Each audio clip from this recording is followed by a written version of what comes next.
I don't know what it is. I don't know what the fuck is going on. But I think white women started it. It's the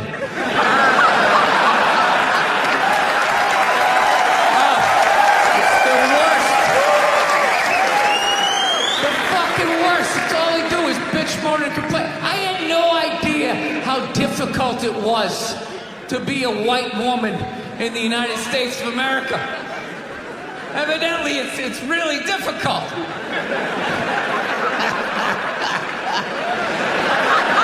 Yeah, they're always bitching. Do you have any idea what it's like to be me? Well, I imagine it would be slightly less awesome than my life.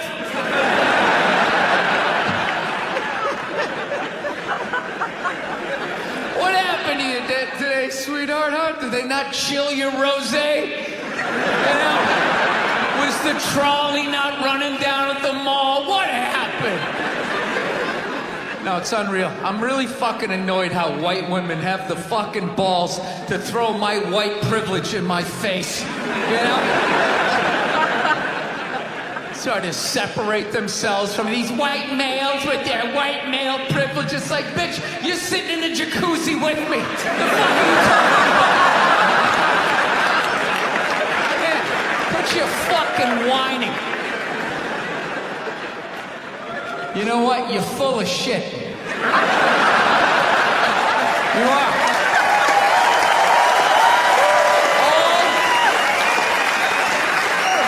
All those feminists are full of shit. Because I'm going to tell you right now, someday, there's going to be the first woman president. All right? Which means you don't even know what her fucking platform is, and you automatically cheer. It's got the same genitalia. Fucking, I'm telling you, they're not smart people. Feminists, they're not as smart as they're coming off. I'm telling you. Someday, there's gonna be. By the way, this is gonna be my last show ever. By the time this fucking thing comes out.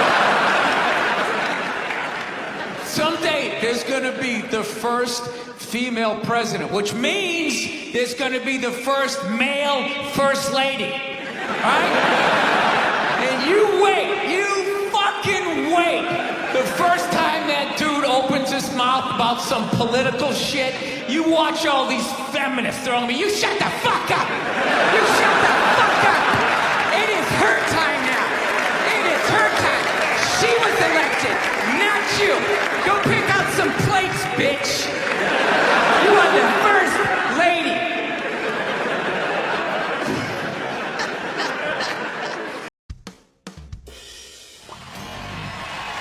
All right, thank you. Thank you very much.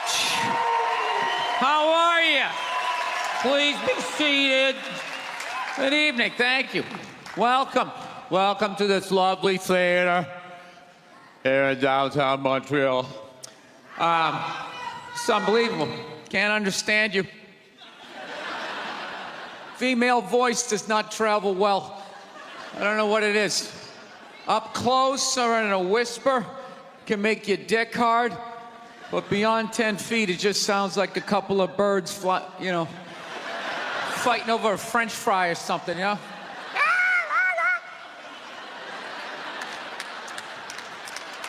There you go.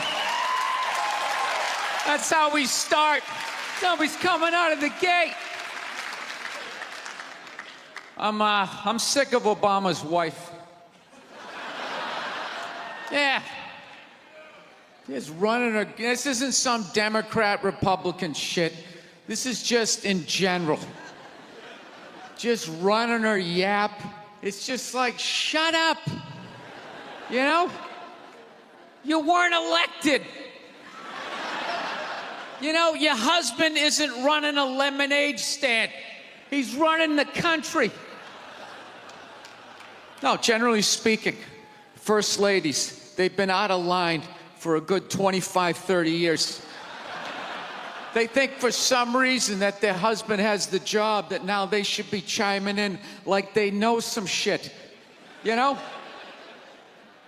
Dude, if you had a leak at your house and you called the plumber, and the plumber comes in and he starts fixing it, what would you do if 5 seconds later his wife, who isn't a plumber, comes walking in? Well, I think we should route it over here. It's like, shut up! Just because you're fucking the plumber doesn't mean you understand plumbing. Okay? Now, this is all like my fears because they're trying to tell us down south there that they're starting to like gear up for Hillary Clinton to be running for president, saying like, I think that would be a good thing. Yeah, people clapping. What is that based on? Based on what? I don't get how she became a senator. That's shocking to you? She went from never holding political office to immediately being a senator. Why? Because she was fucking the president? Should Tom Brady's wife be the next quarterback of the Rams? Does he have some sort of magical powers? Like you suck at sports? I couldn't throw it all, and then he fucked me, and I just picked up this ball, and I was just lacing it in there.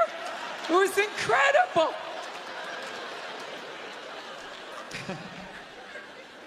Dude, it all started with Nancy Reagan.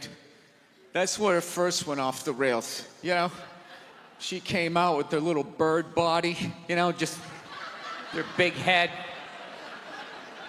Just came walking out, say no to drugs, and people off your heroin, say no to that. She just walked back. Hillary had her stupid health care plan. Obama's wife's running a yap on 60 Minutes, you know? I gotta give it up to the Bushes. They had their women in line. They did. Barbara never said shit. She smiled every once in a while. She threw something in there. George W.'s wife, I don't even know her name. Stu was in office for 8 years. I don't even know her fucking name. What's it like, Beth or Paige or something like that? He had her on lockdown. Going out there tonight, I'm giving a speech. And when I say something and they laugh, you're gonna nod. You're gonna smile and you're gonna nod that head.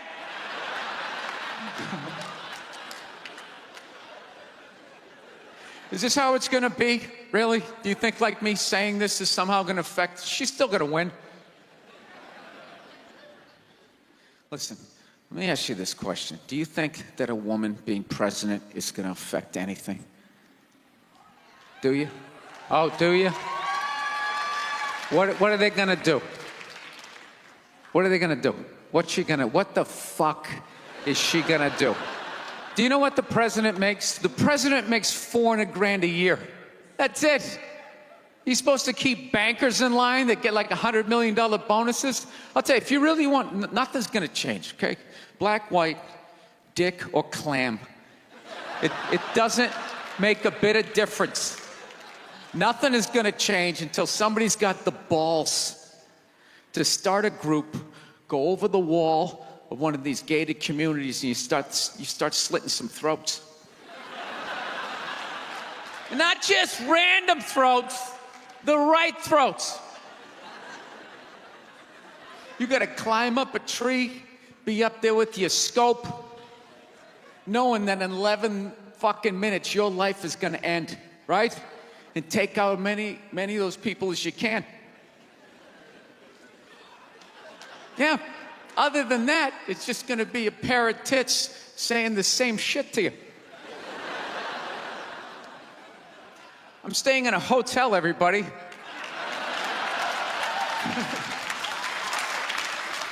I like staying in hotels. They make me feel comfortable. I feel safe in a hotel. You know, you got the lobby. There's always somebody down there in case an axe murderer comes in. That's the first person that's gonna get killed. You can hear their screaming when you're up in your room. Gives you a chance to plan. Barricade the door, you know, turn on the shower, hide in between the mattresses, right? Little misdirection. Back in the day, I used to stay in motels. I hated staying in motels. Could never feel safe. You were lying in a bed 2 feet from a door that just opened up out into a parking lot. Anybody in the world could just come walking up, kick the door open, you motherfucker, just drag you out of the bed. And you're just lying in that bed, so not ready to have a fight to the death. Sitting there half naked, like nodding off. Meanwhile, there's some guy on the other side of the door with a chainsaw, like. You're lying there like, it's kind of early to be trimming the hedges. And when that dude comes through that door, you lie to yourself as a man that if something like that happened, dude, I'd just jump up, grab a lamp, let's fucking do this. You know what the reality is? Most people, the best you could do is maybe make a weird noise. Just be like, and that would be it. That would be it. That dude just come in. The last thing you'd see is just ceiling carpet, ceiling carpet, ceiling carpet, ceiling carpet, ceiling carpet.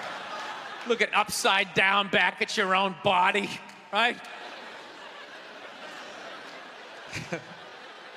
I will say this. What I do enjoy about this theater is nobody has told me it's haunted. Anytime you go into a theater, they always give you the history. It was built 1948. It was a tribute to Rocket Richard. Everybody chipped in, blah, blah, blah, blah, blah, blah. And we have a ghost. His name is Michael. I immediately lose all respect for anybody over the age of 8 that still believes in ghosts. It's like, really? You still believe in specters and goblins? What is the end game of being a ghost? I don't get it. You can go anywhere you want to go in the world. You're just going to stay in a basement for the rest of your life? Just waiting for once every 6 months somebody comes down to check the boiler and you get to be like, why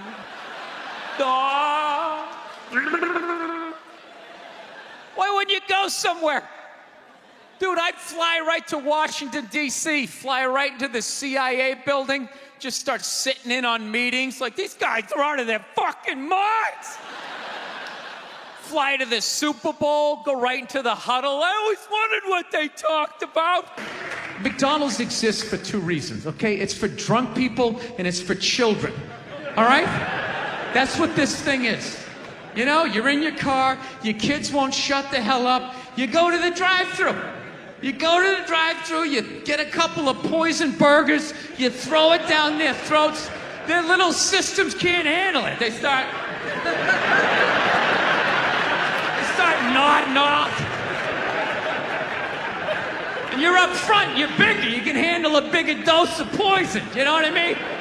Pop in your Def Leppard cassette, you have a little moment for yourself. Yeah, that's what it's for.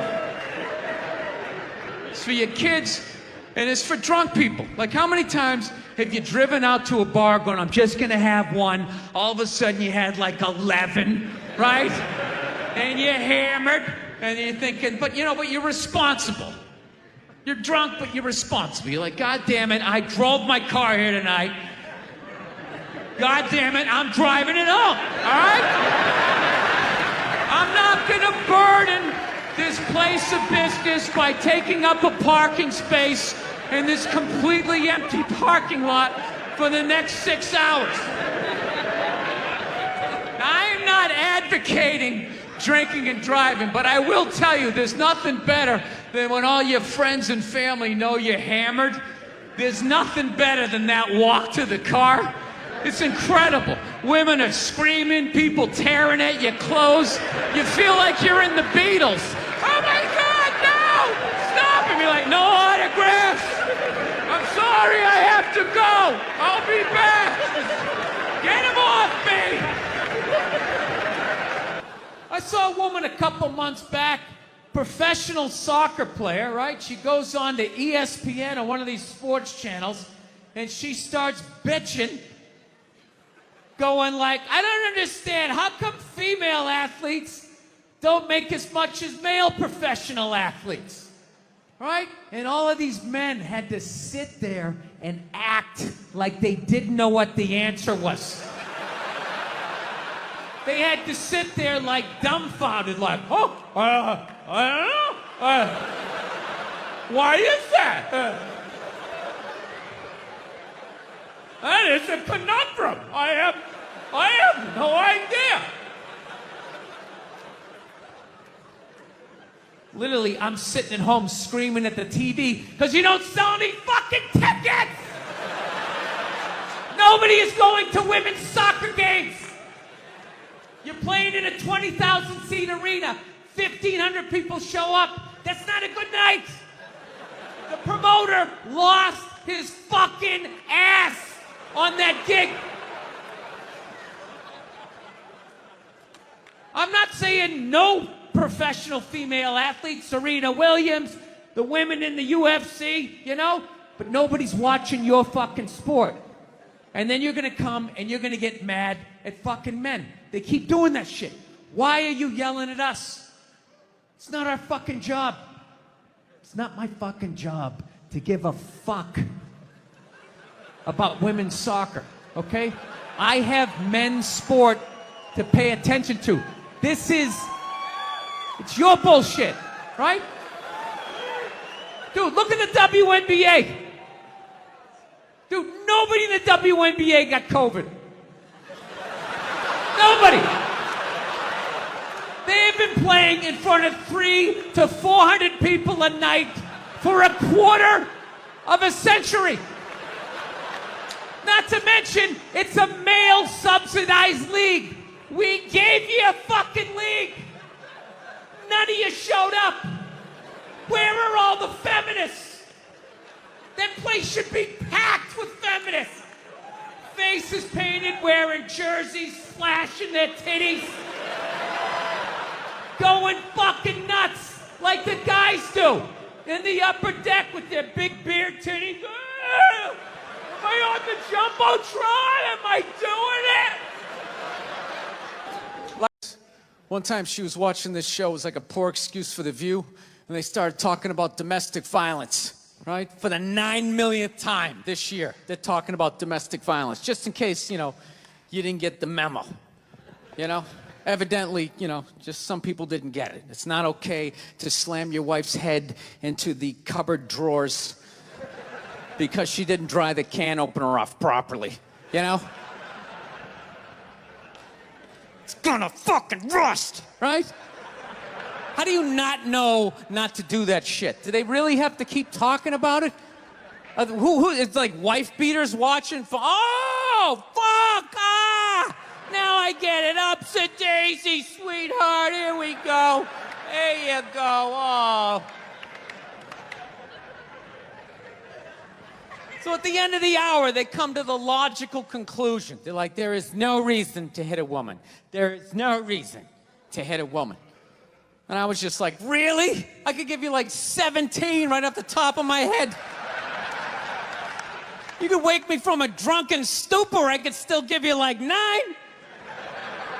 Dude, there's plenty of reasons to hit a woman. You just don't do it. But to sit there and suggest that there's no reason.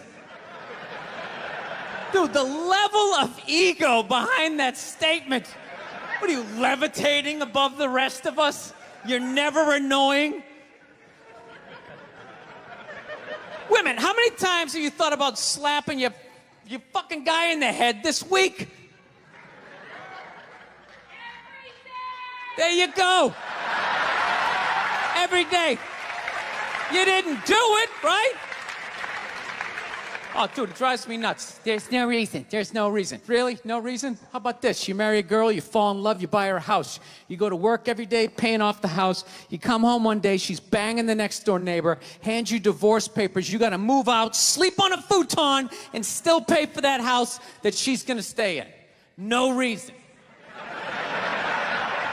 I'm not saying you should do it, but there's plenty of fucking reasons in that arc of a story.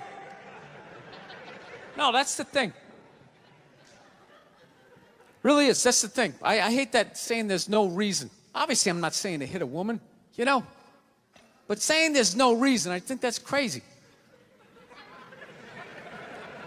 When you say there's no reason, that kills any sort of examination as to how two people ended up at that place. If you say there's no reason, you cut out the build-up, you're just left with the act. How are you going to solve it if you don't figure it out? Look how awkward it is in here right now.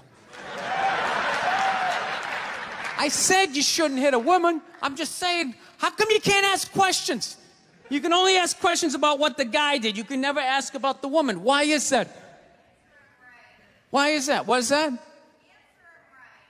What does answer him right mean? What does that mean? Are you the idiot who got up halfway through the special during the bit and you're like walking around like I'm not fucking taping a special here? What's wrong with you? What's wrong with you? Fucking had to ignore all of that and now you're gonna like yell out? And not only that, yell something that makes no fucking sense whatsoever. Answer him! Answer him! Every fucking special I do, there's always one.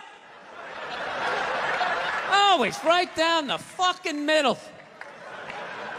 Talking about hitting women, sweetheart. And I think you just added another reason. Jesus fucking Christ. You love this. I'm not even in a relationship with her, and she's fucking nagging me.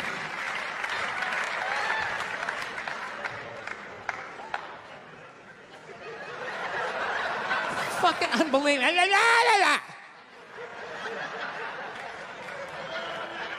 Look, I understand hitting a woman's a bad thing, okay? Well, how come you can't fucking ask questions? I just don't understand. Like, if I get bit by a rattlesnake, wouldn't you guys have some questions? Right? How did it happen? Did you not see it? Were you fucking with it? How did this snake get so mad it almost killed you? Firemen put out a fire. They don't just drive away afterwards. They sift through the debris. How did it start? Here's an oily rag, right? Look, I realize I'm coming off pretty ignorant right about now. I realize that. Let me extend an olive branch then, okay? I realize that there's some animal guys out there, okay? Horrible guys, you know, have a rough day at the factory, come home, tuna casserole, and just start swinging, all right? I'm not trying to say that those people don't exist. I realize they exist. They should be buried underneath the prison, okay? So if I can admit that, ladies, can you at least admit that every ass kicking doesn't just fall out of the fucking sky? Really? Even hockey has 2 minutes for instigating, right? They understand that some back and forth happened before that shit, you know?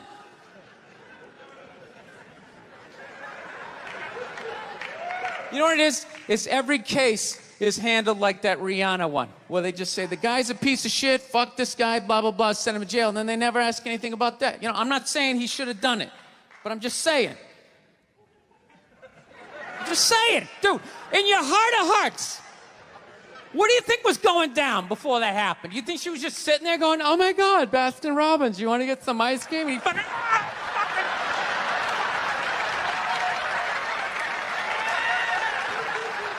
You know?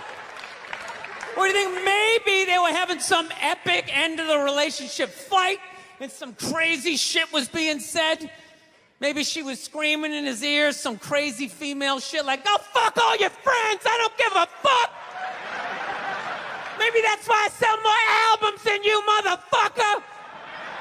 Right? To be fair, she could have just been sitting there going, I need a tissue. Do you keep those in the glove box? Oh my God, I'll bring my out! I'll bring my out!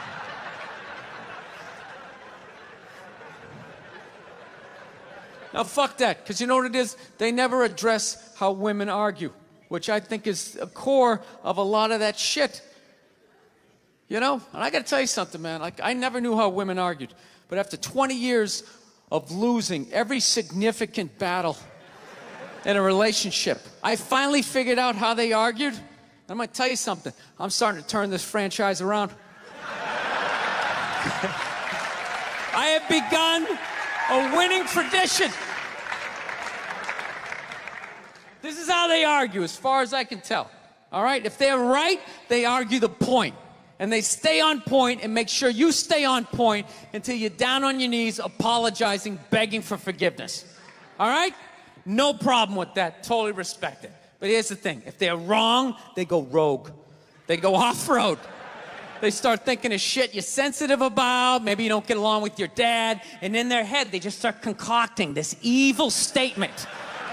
Totally designed, this desperate Hail Mary attempt to make you so fucking mad, you just call him a cunt. That's what it is. And cunt trumps all the bullshit they did to start the argument. Now it's not about that. Well, that's no reason to call me a cunt. And then that's it. You're in this room now, right? And they won't hook up with you for a couple of days. Who cares? Who cares? You rub one out. Rub one out like a man. It's the champagne of victory.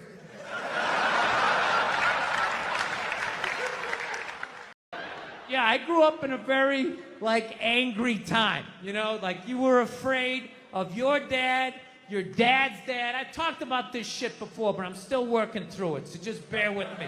You just were fucking, I love seeing kids nowadays loving their dad. Like, Dad, what's going on? Want to go play, Dad? Let's go ride bikes, Dad! Dad! Yeah, when I was a kid, I was like, Dad, fuck, Dad! Fuck! Run! Open a window! Mom, what did you see in that? Fucking lunatic, right? It was absolute fucking lunacy. And not just my house. I love my parents, but it was just the time.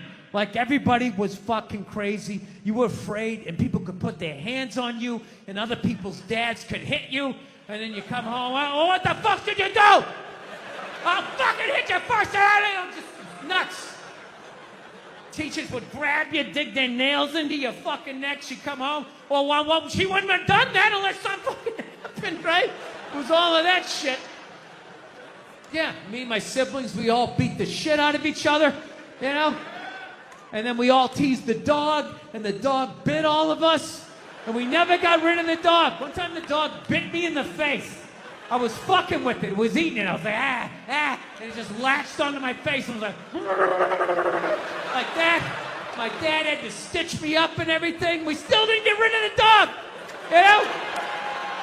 He's a good dog. He had a moment. Jesus Christ. Well, Jesus Christ, you shouldn't have put your goddamn face down there near the fucking dog there. Right? Thank you. Thank you very much. How are you? How's it going? Yes. Nice to be here on such a fun week. I know.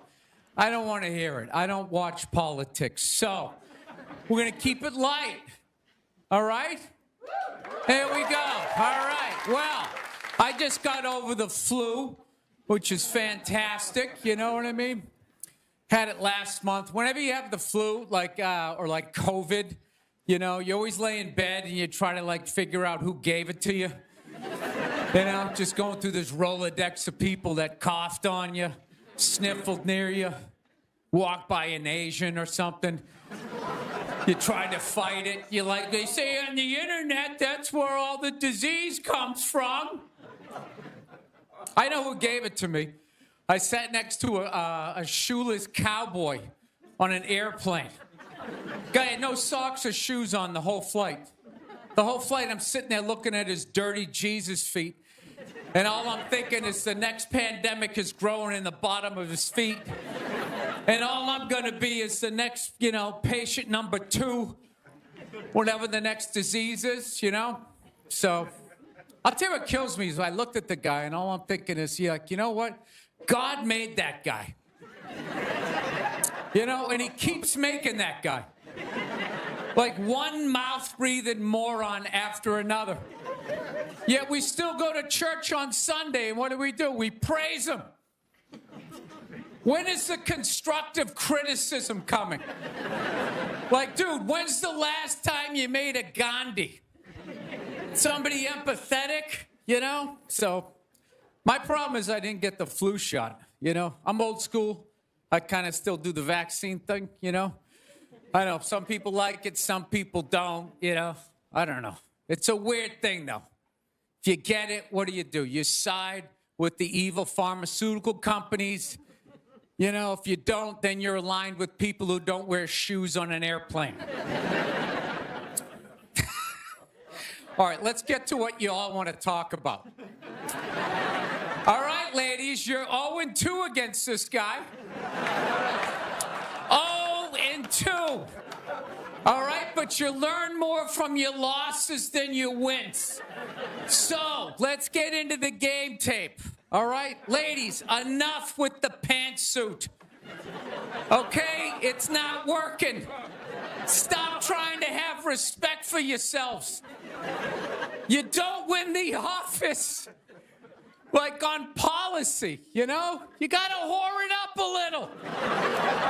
I'm not saying go full Hooters, but find the happy medium between Applebee's and your dad didn't stick around. All right? You all know how to get a free drink. Okay? And I know, listen, I know a lot of ugly women, feminists, don't want to hear this message. But just tease him a little bit. Make a farmer feel like he's got a shot. Swing a state over a little bit. I'll be honest with you, I am so psyched that this stupid election is finally over. Took forever. Like, you know? Yeah. Everybody knew who they were voting for 4 years ago. And then they just drag you through a year and a half of this stuff. Like, who was sitting there watching the debate, like, still not decided? Two of the most polar opposite people ever. It's like, all right, let's see. What does the orange bigot have to say? How about the real estate agent that speaks through her nose? Oh, there's a point. This is so difficult.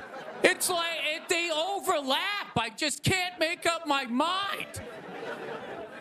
I'll be honest with you. I can't believe Trump didn't win this thing like 4 months ago. You know? I know that's weird for younger people to hear, but like when I was a kid, if you were running for president and you got shot and you didn't die, that was the end of the election. There was nothing you could say, right? Everybody would just be like, this guy's the man. He is the king.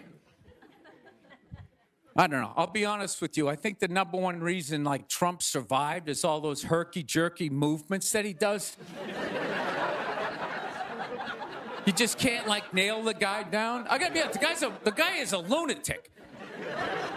He literally got shot and immediately jumped back up and started yelling in the direction the bullets were coming from, unarmed. That's not a sane human being. I would have been on the ground crying in the fetal position, like, all right, give me the truck. I don't want this job anymore. Just tell her she won. Tell her she won. But Trump's got all those weird, coming out. I think the guy couldn't get like a bead on him, And like right as he pulled the trigger, like Trump was just like, and Sleepy Joe, and the bullet went by his head.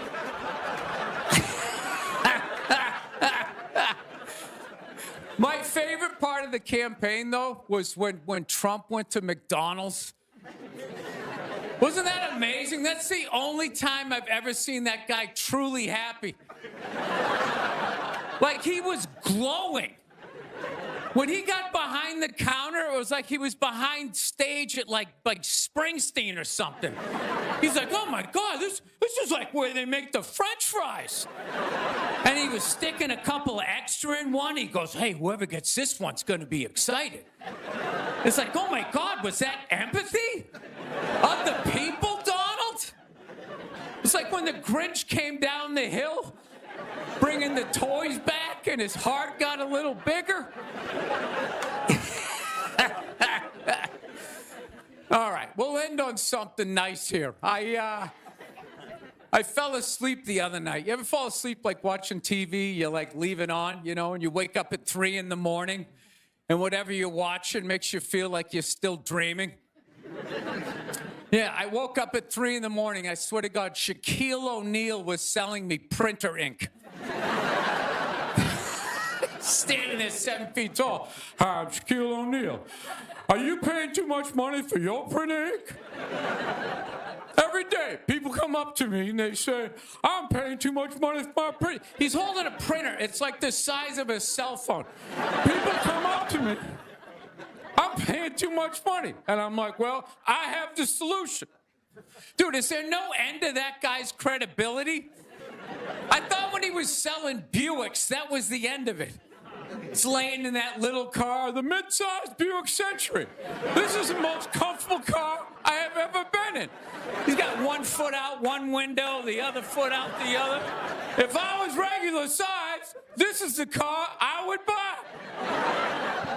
It blows my mind. Doesn't he even have like $1 billion at this point? It's like, why are you still working? Take a weekend off, you 9-foot whore. Give somebody else a chance. All right, that's it. We got a great show. Stick around. McGee will be here. We'll see you in a minute. Thank you, thank you. Actually, I got a couple of friends of African persuasion, and I got to get rid of them, man. I got to admit to you. I'm finding I'm spending too much money on clothes hanging out with them. Because I got to, like, fucking try to keep up with their wardrobe. It's like every time they go out, they got all brand new shit on. All brand new shit. So when I show up with my white version of brand new, which is, I basically, I ironed the shit, right? I ironed it, right? It's new. They just start trashing me. I can't keep up with them, man. They got like fucking 58 pairs of sneakers. Ever notice that shit? Like every color fucking Timberland. And I don't give a shit what fucked up color their shirt is. They got a pair of shoes to match it and a hat. It's like a rule or something. They're the worst. Even when you wear some new shit, there's like some sort of rule that you gotta like space out the amount of time within which like that you wear it. Because God forbid you wear the same shirt within a 10-day period, one of them's gonna notice. All of a sudden just look at you funny like, this motherfucker's got the same shit he had on last Tuesday. And then the whole car's like, oh shit! Then everybody just starts making fun of your fucking clothes.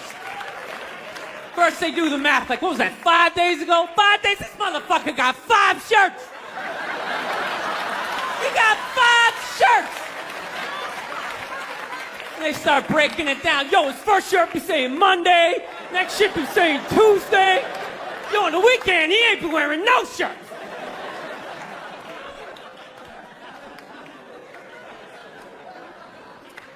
I'll tell you, it's actually funny. You know what? That's actually how I judge black guys now. When I first came to the city, like, all black people scared me.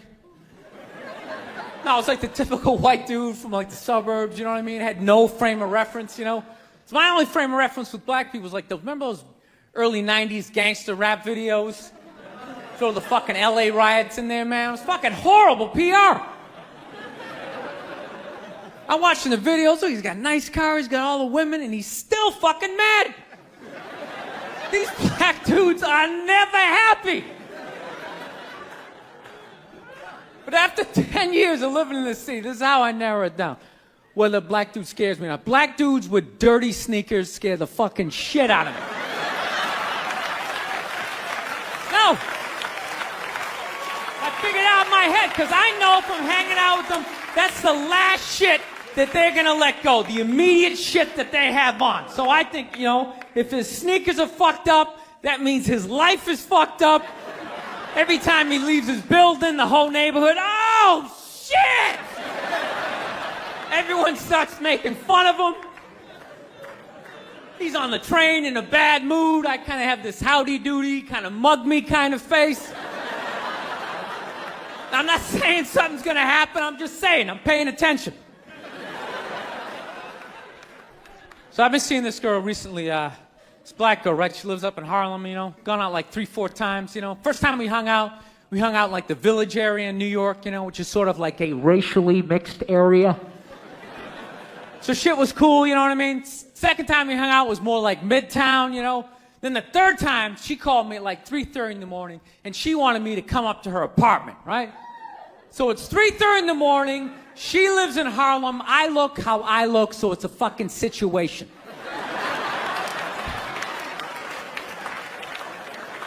Yeah, because you know the deal, right? Basically, a white dude feels comfortable up to about like 98th, 99th Street, you know what I'm saying? The second the streets start getting into like triple digits, like 100, 101st Street, start getting like a little asthma, like, yeah, fuck, I'm starting to get a little high up here.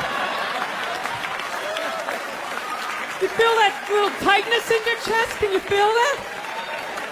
106th Street, you're like leaning on shit like, dude, where'd all the cabs go? How come there's no taxis up here? Dude, what's a bodega? I don't know what that is. Let's get the fuck out of here. So I'm praying to God she's gonna tell me to take the subway, get off at like 105th Street, 103rd, you know, which is like the first stop into Harlem where I can still look over my shoulder and see like all the white people like disappearing over the horizon, you know? But she goes, no, man, you want to get on the Uptown 2-3 train, you want to get off at 125th Street. I'm like, God, fuck, 125th Street.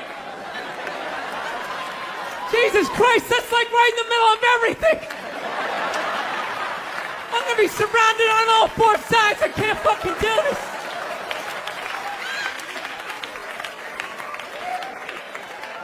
So, at this point, I'm really trying to hide like the bitchy tone that's starting to creep into my voice, you know?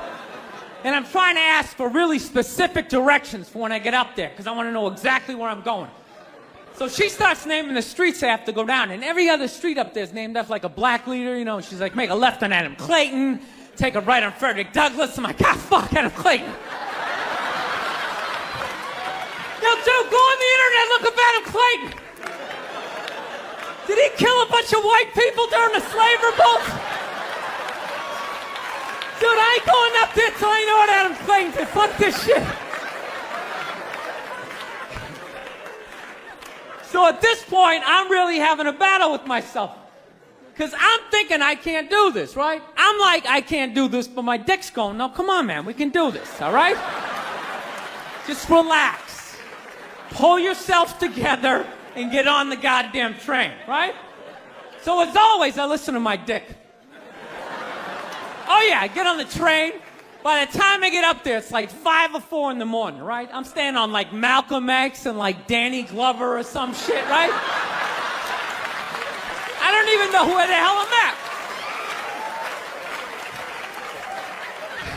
But I see the street I want to go up. I want to go up St. Nick. I can literally see her apartment building. But there's like 5 or 6 black dudes standing right on the corner, right where I want to walk by. So I'm like, fuck! Felt like I was on like some reality show at that point, like some sort of like white guy survivor. It was ridiculous. So I'm thinking, I gotta walk right by these guys, right? You know what's funny? I think that they were actually more surprised to see me than I was scared, you know? And I was really, really scared, you know, but I'm also really, really white, you know? Like shockingly Caucasian. You know what I mean? Like if you're not ready for me, I can like surprise you. No, especially if you live up there. You've probably seen a white person for hours, possibly days. So when I show up, it's almost like magical, like a leprechaun came out of nowhere, you know?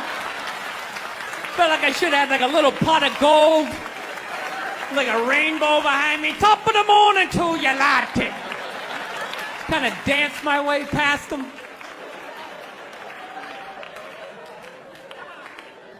But it's been going all right, you know? Once I get in her apartment, I'm fine, you know? I relax, sit down, you know, watch a hip-hop countdown. Pretend like I know the groups, you know what I mean? It's just getting there that's a fucking pain in the ass. But, you know, I don't get mad at it, because I figure, you know, black dudes got to go through the same shit, though, right? When you go out to the suburbs, go fuck a white girl, right?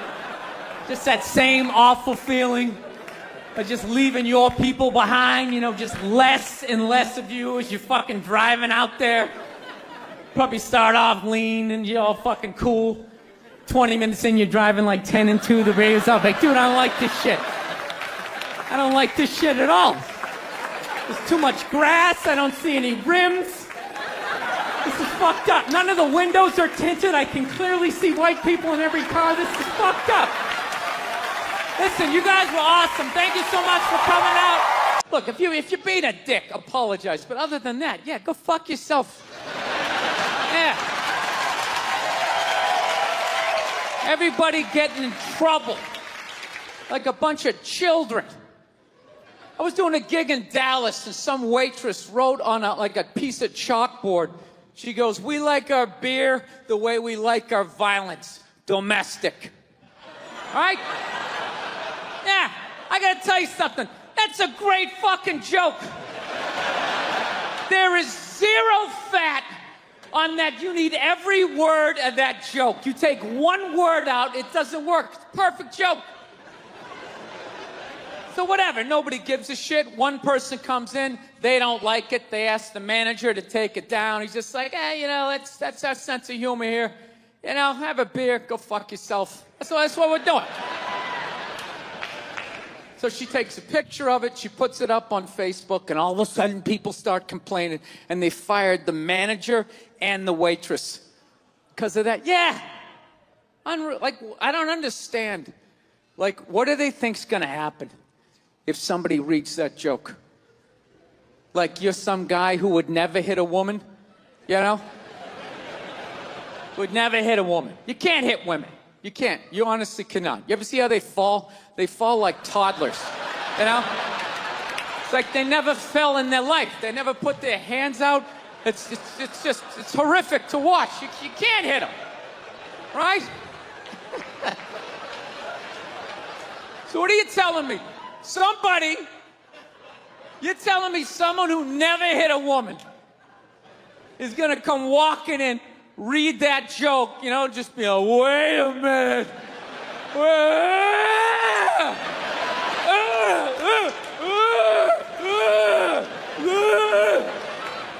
South, man, I had a real weird experience last time I came down here.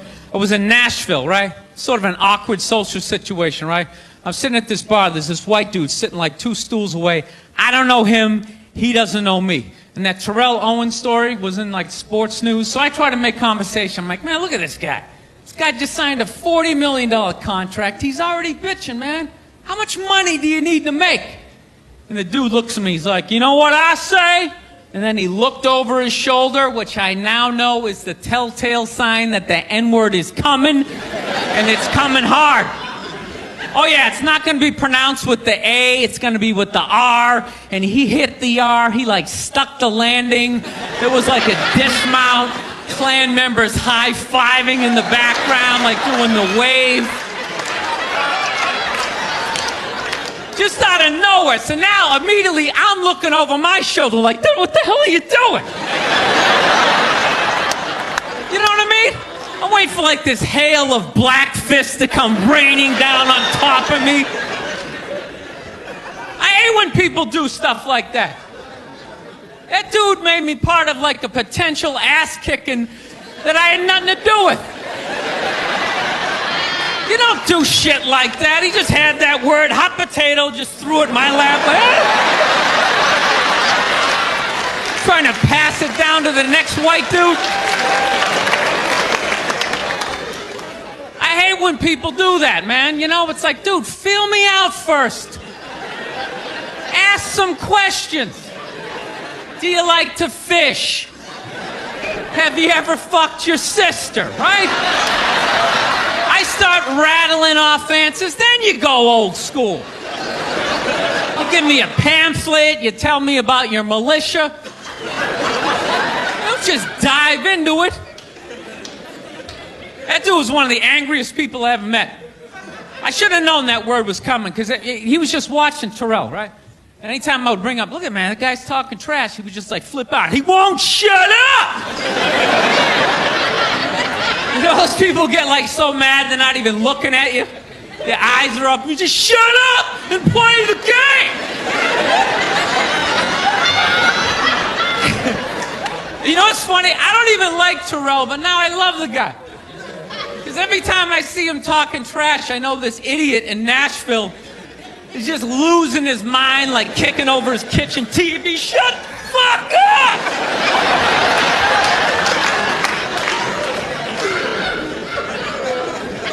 I like violence, man. I am. Not like when it happens to me or if I see it live. I like watching it on TV, you know?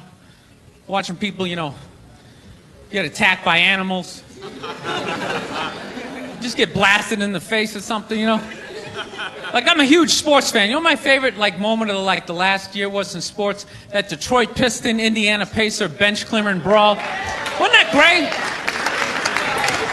That was one of the greatest things I've ever seen. I was so confused when I watched ESPN that day. They were like, that was absolutely disgraceful. Basketball fans, they just must be... I'm sitting there looking like, I'm a basketball fan. I loved it.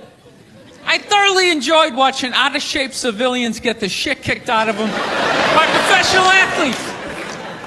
It was fascinating. And I think as sports fans, we kind of had it coming, right? Because how many times you go into a game, right? You got a little too drunk, you started screaming at some dude on the field who could clearly kick the shit out of you, right? If you saw him in the parking lot, you'd be like, hey, can you sign my stamp collection? I think you're awesome.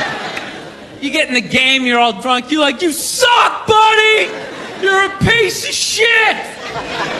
And they're always calling him up, come on up here! No, come on up here! Well, they came up there. They did, and they kicked the shit out of everybody. It was great. It was like a cartoon. You're like beating up whole rows of people at once, like... I loved every second. I love how Ron Artest punched the wrong guy. Wasn't that great? He taught that dude a valuable lesson in life. When shit goes down, you don't just stand there like you're watching a movie like, wow, it's coming right at me. Must be in 3D or something. That was a 5'6", 110-pound white dude had an angry 6'10" black dude running right at him. That had to have been in his top 3 nightmares all time. Right behind getting his dick cut off and being lit on fire. And he just stood there. He's like trying to explain himself. Well, I still have the liquid in my cup, so there's no way I could have... He's an idiot.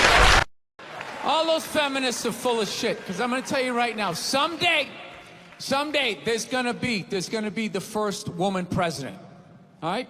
Which means you don't even know what her fucking platform is, and you automatically cheer. It's got the same genitalia. Fucking, I'm telling you, they're not smart people. Feminists, they're not as smart as they're coming off. I'm telling you. Someday, there's gonna be... By the way, this is gonna be my last show ever, by the time this fucking thing comes out. Someday, there's gonna be the first female president, which means there's gonna be the first male first lady, right? And you wait, you fucking wait. The first time that dude opens his mouth about some political shit, you watch all these feminists throwing me, you shut the fuck up! You shut the fuck up! It is her time now. It is her time. She was elected, not you. Go pick out some plates, bitch. You are the first lady.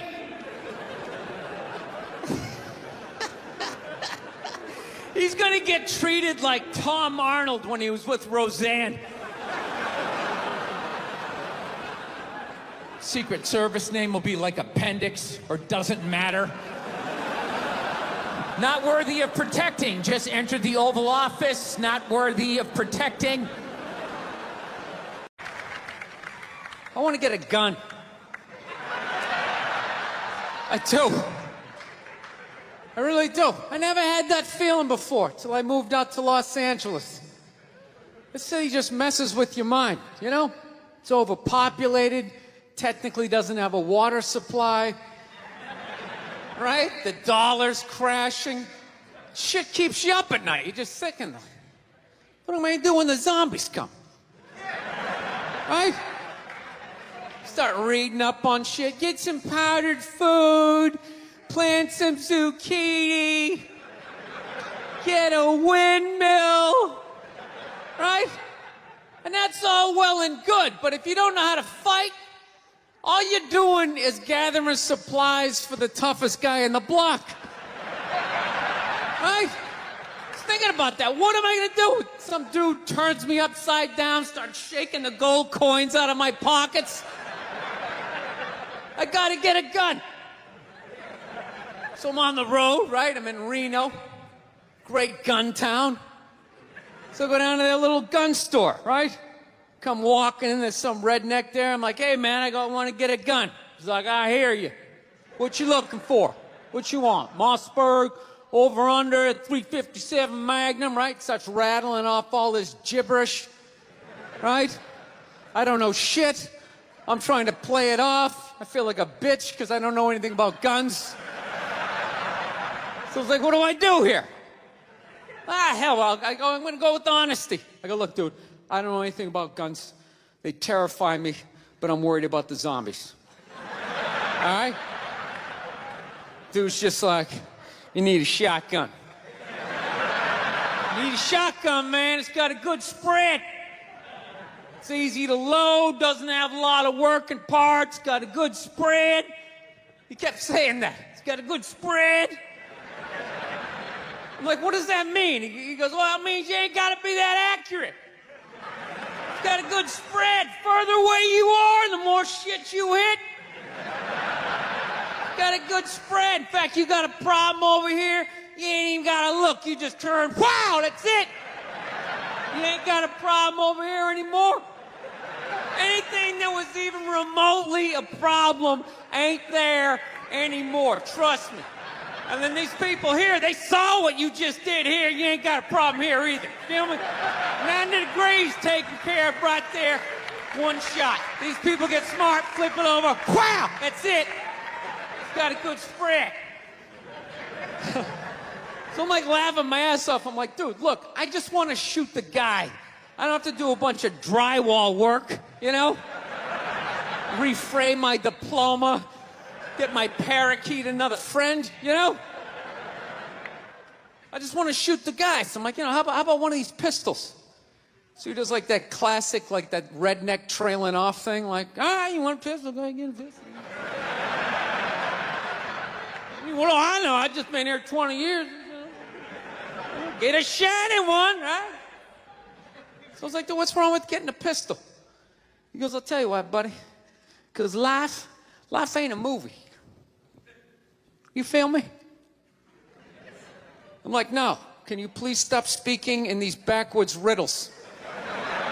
Can you just say what you're saying? I told you I don't know shit about guns. Come on, do me a solid here. He goes, well, look, you ever watch a movie? Guy go blah, blah, blah. He kills 3 people.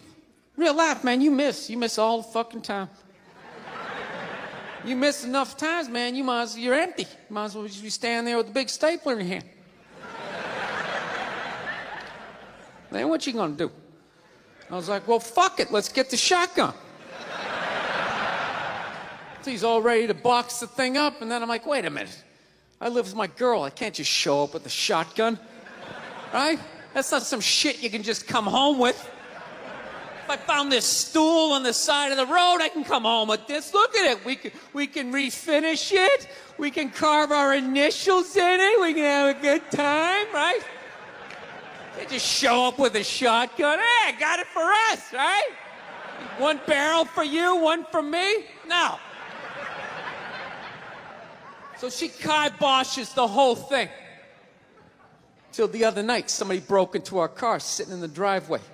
Starts fucking with her head, right? So she starts reading up on guns, you know? She's reading too much because now she wants to get one, but she's just like, well, I heard you got to keep the bullets in the safe, keep the stock in the garage. And then what? Then what? I run around the house and assemble it. There's some dudes chasing me with an axe. You know, are you even thinking this thing through, sweetheart? Running around. Where's the scope? It's in the living room. He's in the living room. No, we're getting this thing. I want that fucking thing loaded right on the bedroom wall. Right there. I'll put that thing on my jam sleeves. Just like that. There's no other point. That's funny, though, when you talk about getting a gun, you know? People, like, they either totally for it or completely against it. You know, they either go nuts and start screaming, right? Or they start throwing out those stats. Yeah, actually, you increase your chances of getting shot by 80% the second you get a gun in the house. Really? What, because I'm going to load it and shower with it? Like,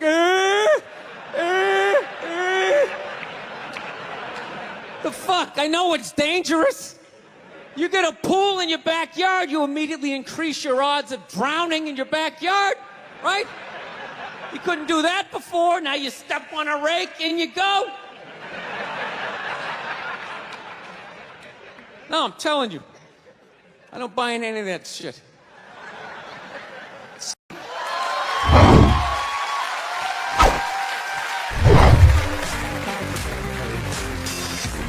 All right, thank you. Thank you very much. I here from Los Angeles. I live in Hollywood. There's a ton of plastic surgery out there. You know, a lot of people getting like facelifts. I don't know if you guys have those up here. You know, those awful ones where people start to look like, you know, little Filipino, you know. You got a little Filipino? Yeah, 52-year-old white guy. Yeah, that's how.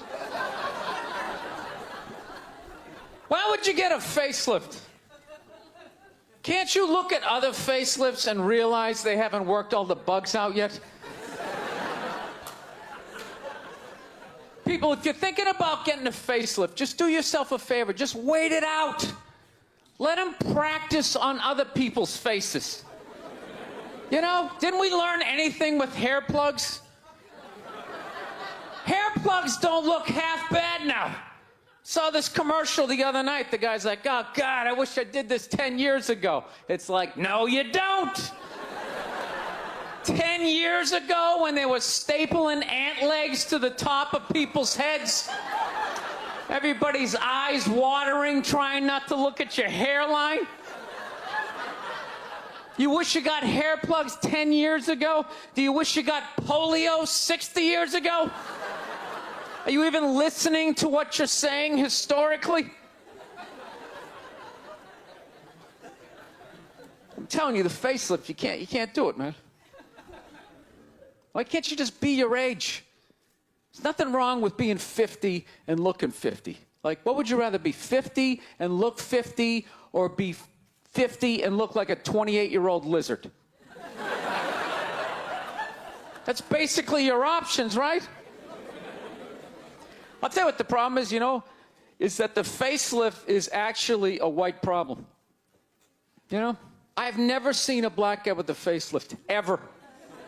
Other than, like, the Jacksons, but they're all out of their minds, right? But I've never seen a black dude with a facelift, ever. You know why so many Caucasians get facelifts? You know why? Because we don't know anything about lotion. See that? That should have been a bigger laugh, but there's too many white people here. I'll help you out. You can put lotion in other places other than your dick. All right?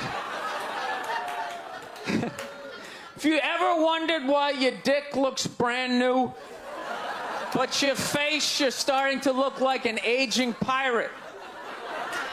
Because you need to increase the circumference of the lotion distribution.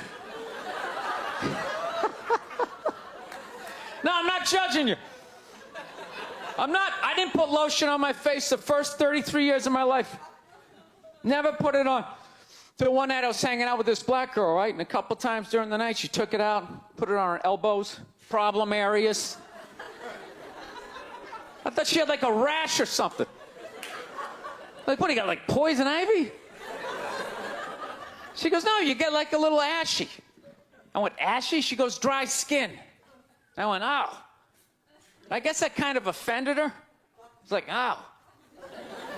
She's like, well, white people get ashy too. I was like, yeah, you know, I don't think we do. I've been alive for 33 years. No one has ever said, hey, Bill, you're looking a little ashy. I never even heard that word until you said it. She's like, you're an idiot. Stick out your arm. So I stick out my arm. She just goes, it's like pastry flakes flying off.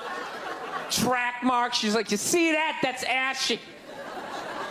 What's up? All right. Thought I just got itchy in the winter. See, that's why you got to hang out with everybody. Right there. Oh, there's too much. Seriously. There's too much information in the world. And every group of people misses just a little bit. Like white people totally missed the Lotion seminar. I don't know where we were on that one. We missed that shit the way black people missed the whole register your weapons summit, right? Just never got, really? You're gonna groan that? I'm the only guy who's seen 17 rappers get busted for that shit? Every time I see it, it just blows my mind. It's like, what, do you just want to make an album over the phone? Why would you do that? Is that like the new auto-tune? No, it breaks my heart. Every time I see it, I just think, God, if he just had one white friend. One white friend in his entourage. The dude would have been standing there all dried out, itching like, dude, is that thing registered? Dude, you serious? That's like 3 to 5 mandatory. Get that the fuck out of there. So, thank you.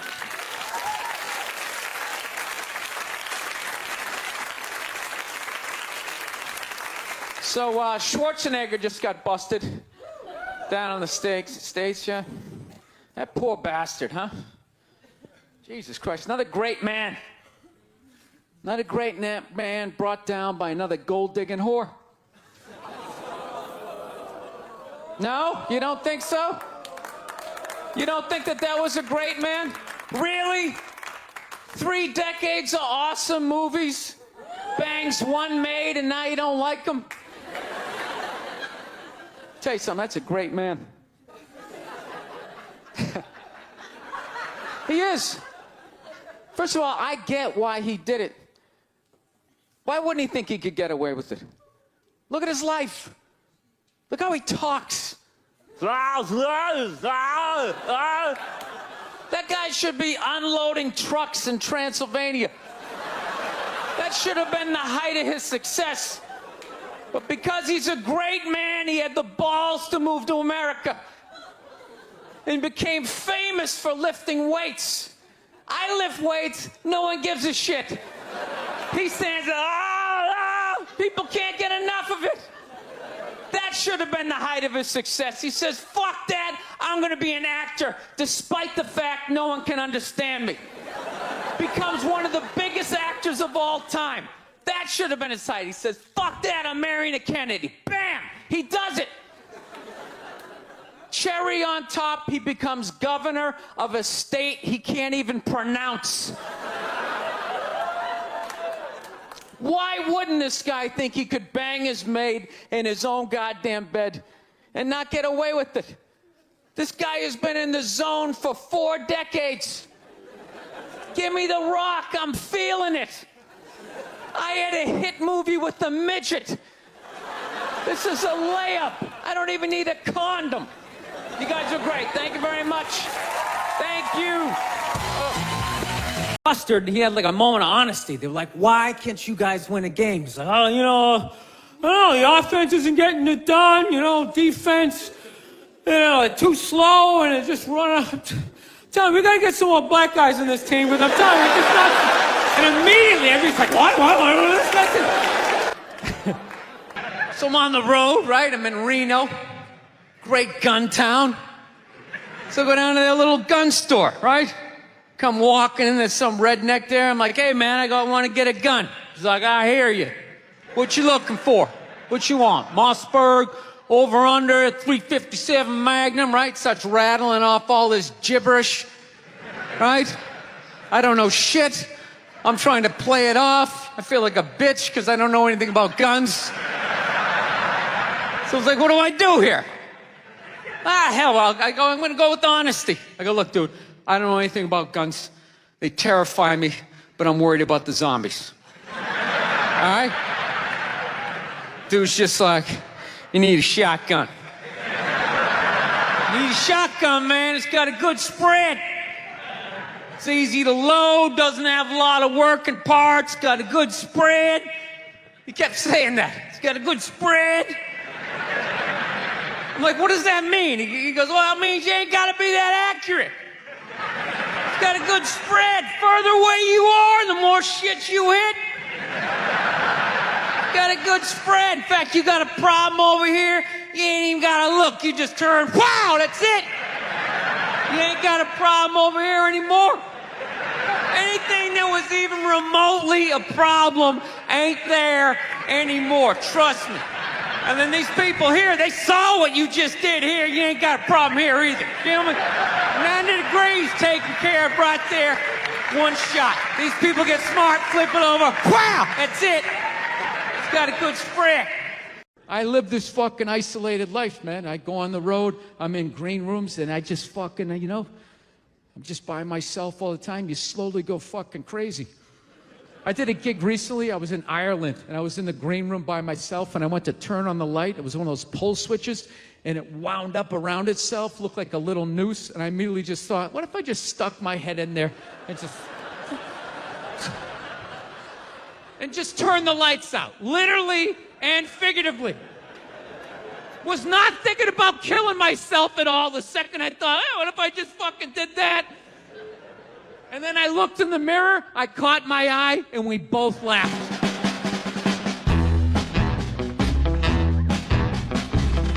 But you know one of the big things that really made me feel old was when McDonald's started making salads. That literally ripped my heart out. I'm like, they're doing what? What? Now they have wraps, and they're doing all of this shit. You know what it was? Out of shape people complained to them. That you're like, oh, you don't have any healthy options. It's like, dude, this is McDonald's. This shit is poison.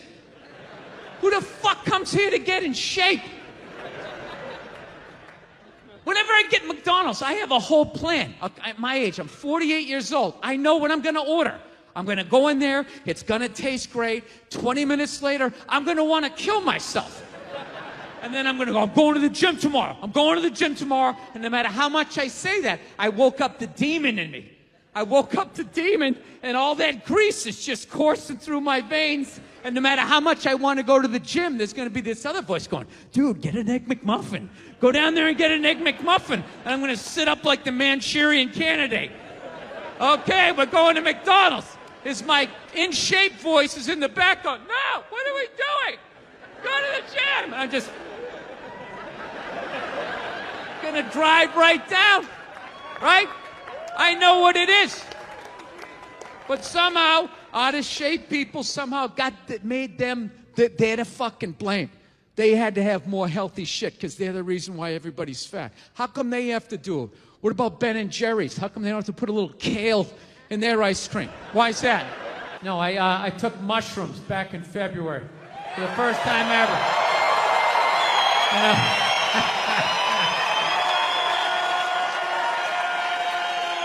This is the perfect state to tell this story. You guys should literally have mushrooms on your fucking license plate. All right, so here's the deal.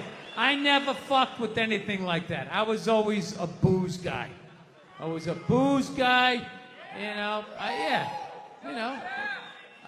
relax everybody. I always get nervous when I get white guys going like, yeah, all right, woo, build the wall, okay, I'm fucking around, relax. It's frightening to listen to, but that's what being a guy is. You're not allowed to have emotions. So that's all of that shit comes out when you drink. Do something dumb so I don't feel stupid.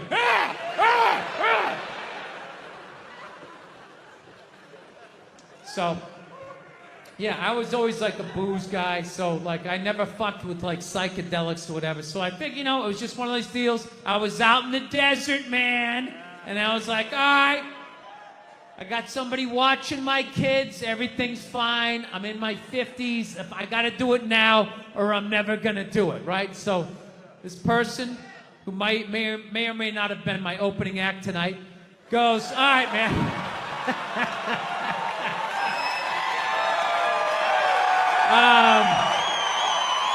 He's a good man. He's a good man. He says to me, he goes, all right. He goes, okay, just take like, it's always just like, all right. So, like, how fucked up do you want to get, all right? And there's always like a square, and it's like, okay, don't eat the whole square.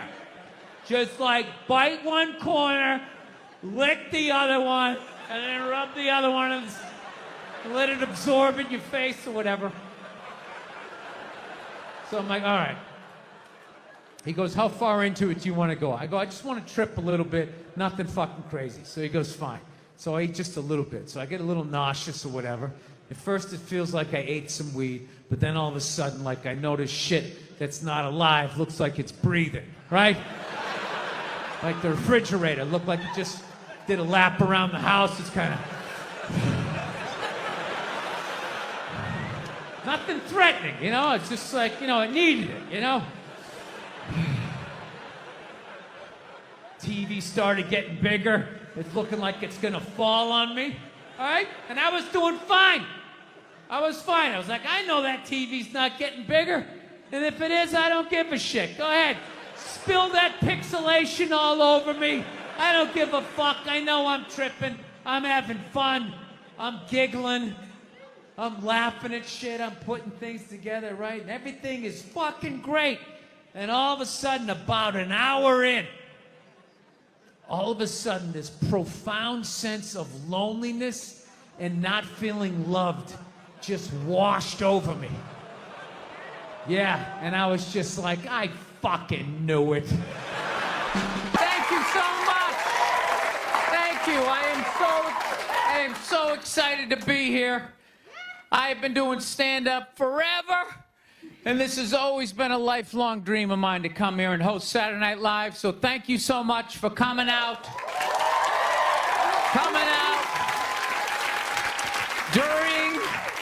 During these difficult times, you guys all look like surgeons with your masks on.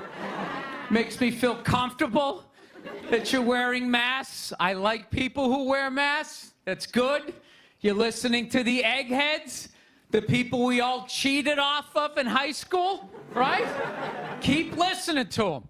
And then if you don't wear a mask, that doesn't bug me either, right?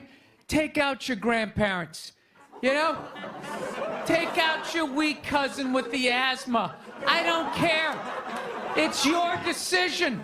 There's too many people. It's a dream come true. If you're that dumb and you want to kill your own family members, by all means do it. Stops you from reproducing. It's literally a dream come true. And speaking of dreams come true, did you see Rick Moranis got sucker punched on the Upper West Side? New York is back, baby! New York is back! Yes! We lost our edge there for a minute. City started looking like a giant Bed Bath & Beyond, and then bam! Oh, Ricky took one in the chops. It had to happen. That's what happens when you stick an M&M store in Times Square.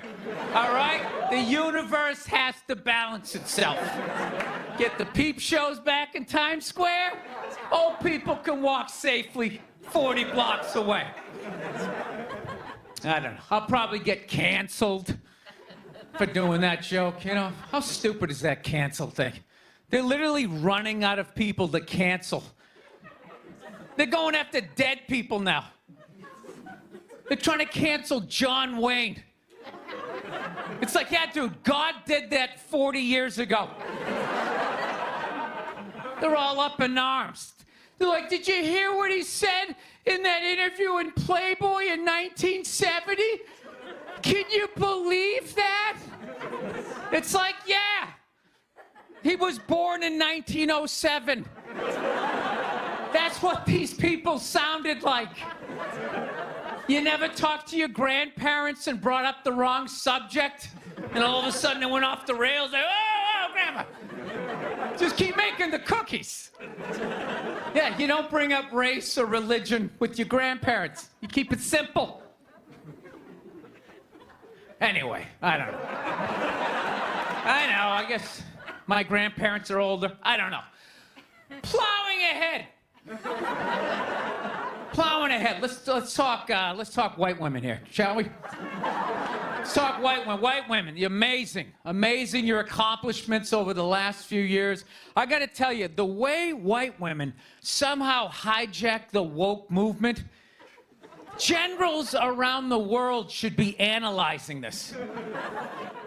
Just to refresh your memory, the woke movement was supposed to be about people of color not getting opportunities, the at-bats that they deserved, finally making that happen. And it was about that for about 8 seconds. And then somehow, white women swung their Gucci-booted feet over the fence of oppression and stuck themselves at the front of the line. I don't know how they did it. I've never heard so much complaining in my life from white women. My life is so hard. With my SUV and my heated seats. You have no idea what it's like to be me. Trashing white guys. The nerve. Where's the camera? The nerve of you white women. Listen, I don't want to speak ill of my bitches here, okay? I know, but let's go back in history here, okay? You guys stood by us toxic white males through centuries of our crimes against humanity. You rolled around in the blood money, and occasionally when you wanted to sneak off and hook up with the black dude, if you got caught, you said it wasn't consensual. Yeah, that's what you did. That's what you did. So why don't you shut up, sit down next to me, and take your talking to?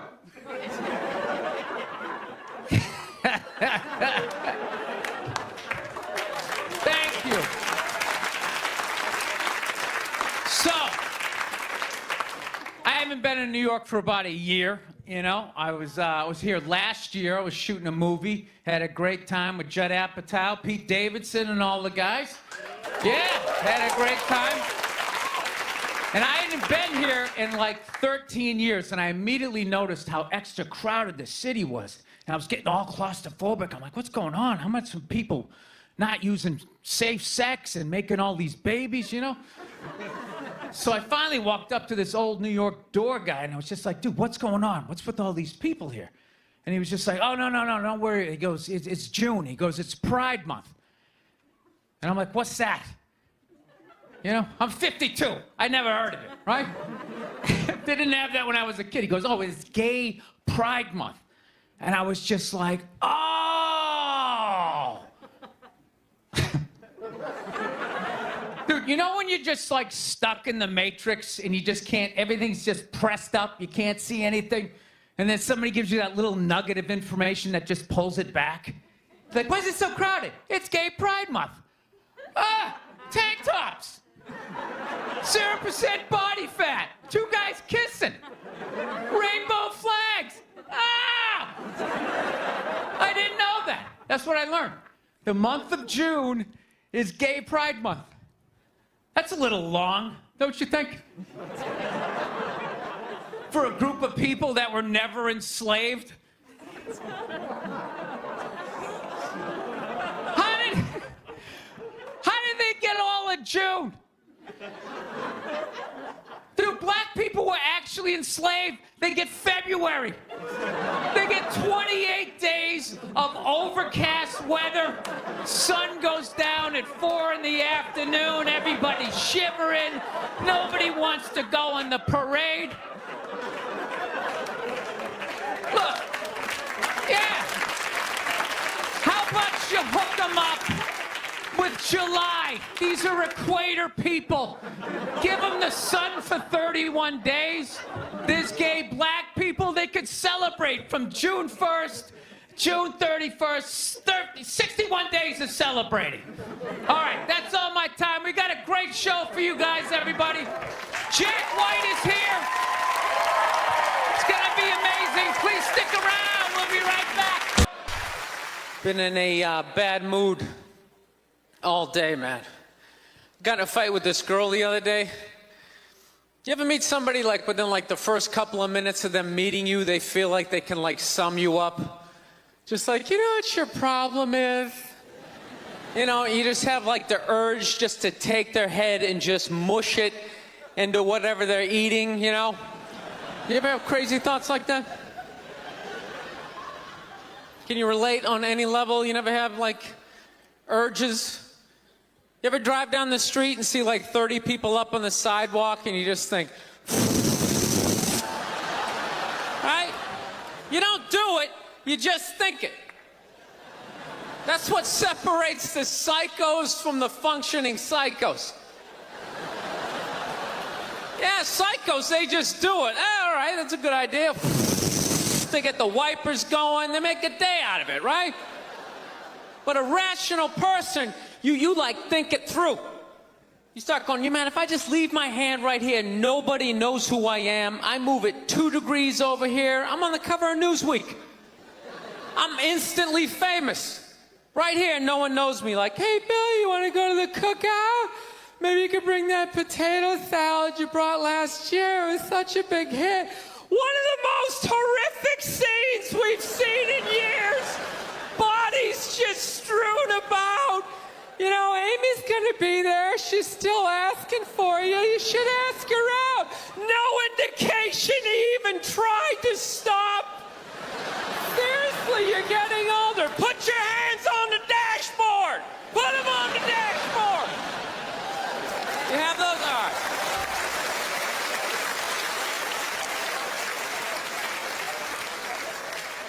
No, I have that stuff all the time. I do. My girl took me to a street fair recently, right?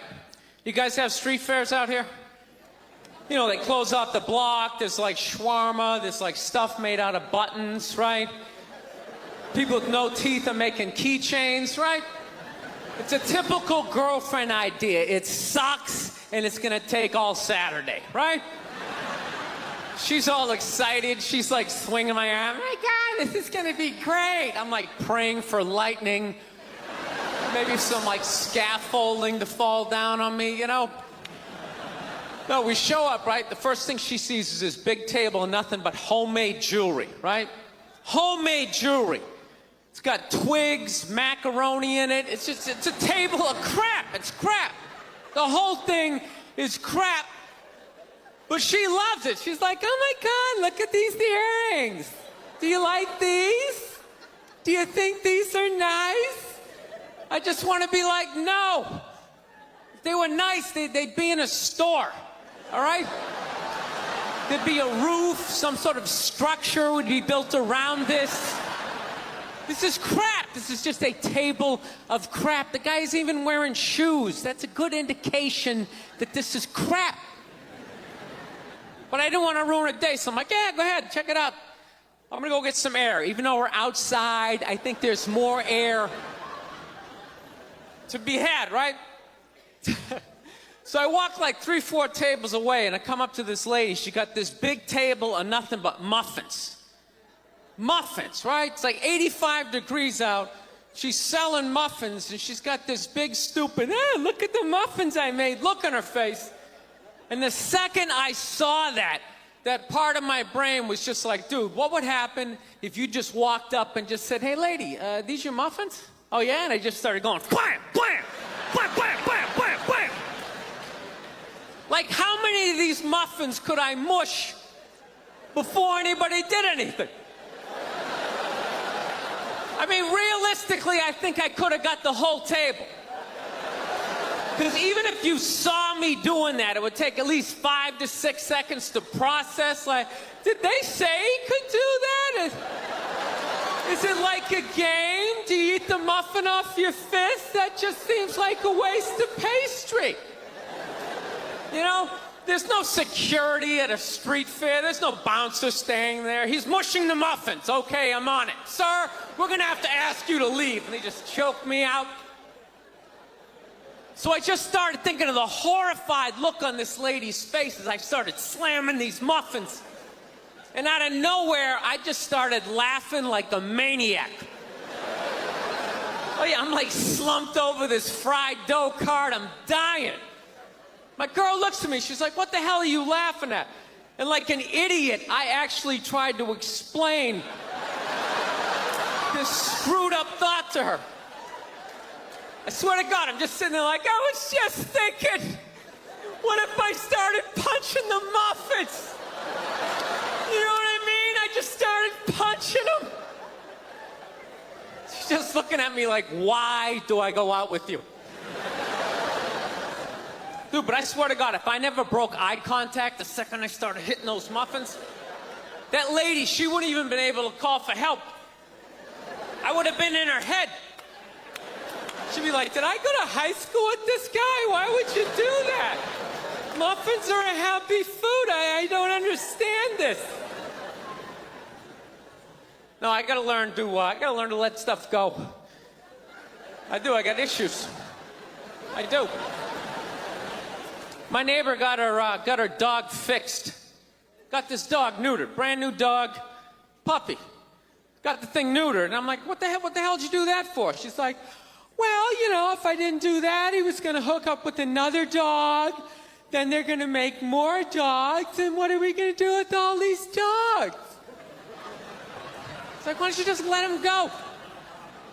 They're animals, they'll be fine. I think that's what every city needs, just a nice pack of wild dogs just running down the street. It'd help with the obesity problem. Just chase people to the cars after they eat some big meal, you know? Just a nice pack of Rottweiler just running down the street. Listen, I'm out of time. You guys were awesome. Thank you so much. Have a good night. Thank you. And I gotta be honest with you, too. People were too hard on that Clippers guy, man. I'm telling you. For an 80-year-old white guy, that wasn't that bad. All right? Dude, he didn't drop the N-word once. That's unbelievable for an 80-year-old white guy. The N-word should have been carpet bombed through that whole tape. He never said it once. And if you go back and listen to that tape, I'm telling you, go back and listen to it. Other than Instagram, he's pretty fucking liberal. He's like, you can hang out with them. You can have sex with them. Just don't promote it on Instagram. It was the weirdest, most compartmentalized, like, racism I ever heard in my life. Something about Instagram, I didn't get it. Other than that, he was wide open. You can make a snowman with them, go to a water park, rub your bellies together. Just don't promote it on Instagram. Hey, what about Facebook? I don't give a fuck about Facebook. Keep it off of Instagram. Yeah. Dude, you understand? The guy's 80 years old. Do the math. This dude was born in 1934. That's 13 years before Jackie Robinson broke the color barrier. First 12 and a half years of this guy's life, he watched all-white baseball, and it was fine. First 12 and a half years. Up next, Whitey Willoughby. There's a line shot out to Peter Peckerwood. What a catch! Unbelievable into Chris Cracker. What a great day.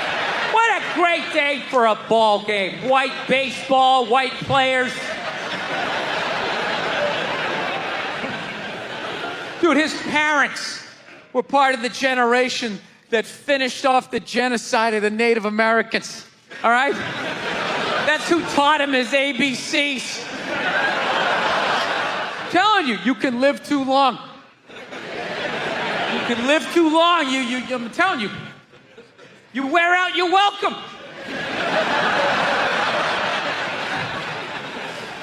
I swear to God, this fucking guy, I bet in the 1940s he was considered like a hippie. You know? Just walking around, hey, you can hang out with them. You can have sex with them, man, you know? His dad's getting all pissed off. Let me tell you something, see? You stay with your own. Hey, you stay with your own.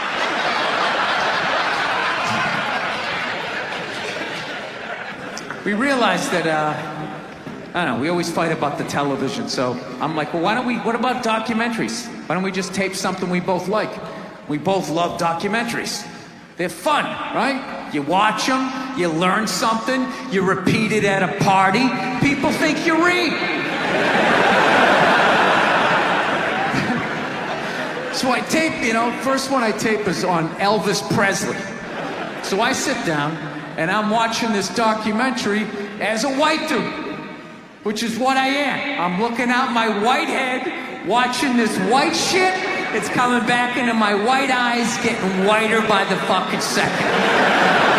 Right? Now my wife, on the other hand, she's black, right? So she starts watching this shit as a black person, right? And she's seeing all the racism, obviously, that I'm seeing, but she was catching all this subtle shit that I was too white to see, but I knew I was missing it, because I just kept hearing her huffing and puffing, just sitting next to me being like, and I'm just sitting there like, okay, somebody did something. I don't know what just happened, but I don't think that was good. So right when I didn't think it could get any worse, it could get any more uncomfortable between the two of us, this fucking white dude comes on who evidently discovered Elvis.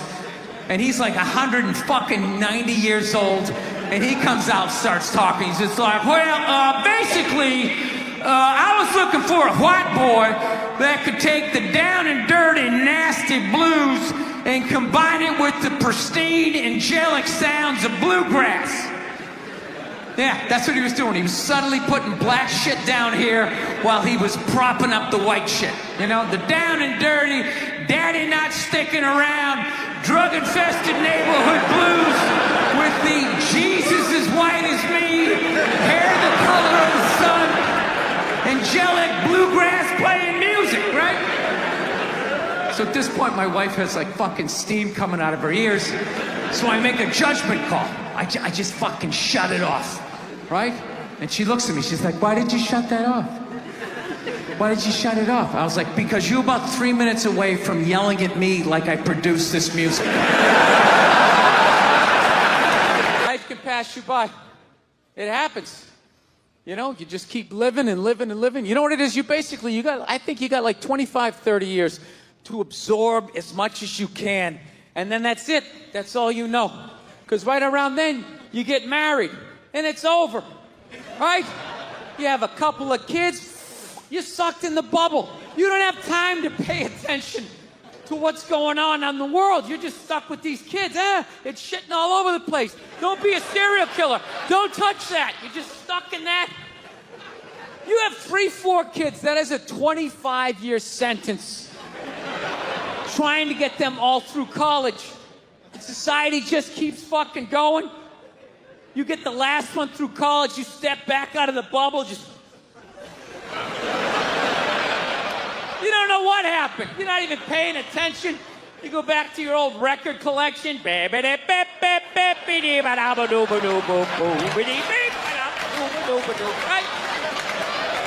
Someone sticks some mic in your face, you're gonna get in trouble. Yeah. It's one of the sad things about life. You get old and it passes you by. I feel it passing me by. I'm 46 years old. I don't even have kids, but I can't keep up anymore. Like I had a college gig coming up and I was like, man, I gotta figure out what these kids are into, man. I was 24 when a senior was born. I got to figure out what these dudes are into. So I guess they were into like this like DJ music or some shit. So I'm like, all right, I'll watch some of this. You know? So I have like a reference or two. I don't want to be that old comic coming to the gig being like, what's up with this Monica Lewinsky? Is this crazy? I mean, this Y2K. I mean, is my stylist gonna work? I don't know. So I put this shit on. Dude, I lasted 90 seconds. 90 seconds. I was open-minded. All right, put it on. 90 seconds later, I'm like this old man. This isn't music. Now, when I was a kid, you dressed like a woman and you sung about the devil. Now that was music.